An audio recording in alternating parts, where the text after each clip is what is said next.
Since the killing of Kirk, lawmakers across party lines have canceled public events, and they're citing safety concerns. But threats against members of Congress were already on the rise. U.S. Capitol Police say that by the end of this calendar year, they're on track to work through 14,000 threat assessment cases involving members. That's up 9,000 from last year.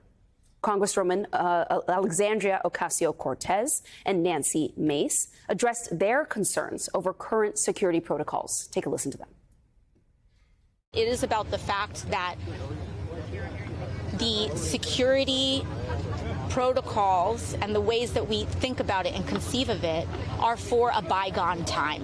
They're not designed for a stochastic era. They're not designed for a digital threat environment era. When you have high-profile members of Congress on either side of the aisle that are getting death threats daily, like we are, regardless of your political affiliation, you should get added security. And joining us now, MSNBC law enforcement analyst and former Secret Service agent Evie Poumpouras. She has protected Presidents Barack Obama, Bill Clinton, and both George W. Bush and George H.W. Bush. She's also the author of Becoming Bulletproof: Life Lessons from a Secret Service Agent. Evie, thank you for being here with us this evening. Can you give us a sense of the current threat environment and the options, the sort of possibilities available to public figures, to members of Congress right now? Okay, so they typically get Capitol Police. They'll get local, if we're looking at Congresswoman Alexandria Cortez, she's getting NYPD. I have to tell you, I'm not as concerned about them. And this is why. They're going to get the assets that they need. The President of the United States, high-level cabinet officials, they get protection. Members of Congress, they'll find their budget, they'll get protection. When you look at the incident with Charlie Kirk, he was not a political figure. So this is something different. We're seeing a door opening to somebody who is outspoken, sharing his opinions, having a show, right? Not unlike what we're doing here. Not unlike other people who have shows and speak online. What are those individuals going to do? So they're going to get their assets, and they're going to become super hard targets, which means if I want to carry out an attack, I can't get to you. So where am I going to go? I'm going to go to the Charlie Kirks. And that means anybody who's out there who's outspoken. And those soft targets, those are going to be the ones now that I think we're going to see a perpetual increase. Also, this is the first type of target like this. This is the first assassination like this. So what is that? Copycats. Everybody's going to get the idea. I want to make a point. I want to make impact in the world. However that person internalizes it, that's what we're going to have an issue at. That's where we're going to have a problem. And how do you protect those people? Evie, I don't know how much you know about Charlie Kirk's security posture, but he did have some kind of personal security detail. So he was almost, not to be an elected official, he was in a position where he supposedly had some kind of assets. What do you make of that he still had some kind of security and this horrible tragedy happened? Yeah, because his assets are on the ground. We've all seen the view. He's all the way at the bottom. There's thousands of people around him. You've got the high level issues, right? Line of sight issues, 200 yards away shot. The only time you put snipers on a rooftop is for high level protectees, President of the United States, somebody who's a high target. So we're going to see a very different type of thinking.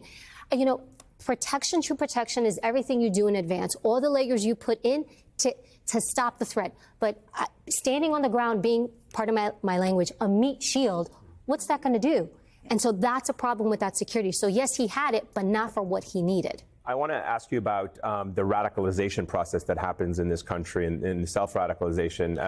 I cover terrorism a lot overseas, and one of the biggest concerns that law enforcement officials had was as it moved away from organized terrorists to becoming lone wolf types of terrorists, it became much harder to track. Somebody who's self-radicalized, gets a weapon, can act independently. How concerned are you about that threat in all of the things that you just described right now, and whether or not our law enforcement capabilities are geared or capable of tracking individual lone wolf type of attackers as opposed to the kind of organizational militia types, terrorist organizations that we often think of? So I'll tell you the same. And traditionally, when you all look at the high, targets, even historically, they've always typically been lone wolves, even with the president. The difference back then is you had to physically show up. You wrote a letter. There was a way to make it known. Now with social media, it's a problem. How do you filter through all these posts, how do you know what's legitimate? Because even back when we had in the U.S. Secret Service, a protective intelligence unit that gets all the threats in and looks and then decides what's legitimate, what's not, who do we go talk to? Now you throw in social media, everybody's got keyboard courage, everybody's putting what they're thinking online, and how do you know what's legitimate? And how do you run all of these down? That's the issue. And how do you go and interview these people? If you're looking at this specific investigation, the law enforcement entities, within 33 hours, they did 200 interviews. Do you know what it is to do 200 interviews within 33 hours to try to solve the case? That's insanity. Utah Governor Spencer Cox has made a big part of his message, sort of this tone down the rhetoric, get off your phone, go back outside. And a lot of people on both sides of the aisle, they agree with that.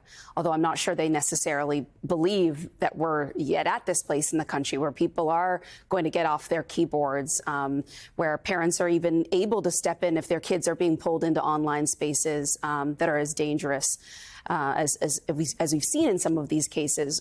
What do you think a major movement to tone down the rhetoric, to bring us to a safer and calmer place in this country, what would that actually look like? Everybody needs to get off their phones. Just get off your phone. Stop texting it, stop tweeting it, stop telling everybody what you think, where you stand. Nobody needs to hear it. It is so over. There's so much noise. There's so much chatter. Even on my way in, I'm checking social media so I could see what new information is out there in case we talk about it. And I have to go through everybody's opinion. And it's all over the place. That's the problem.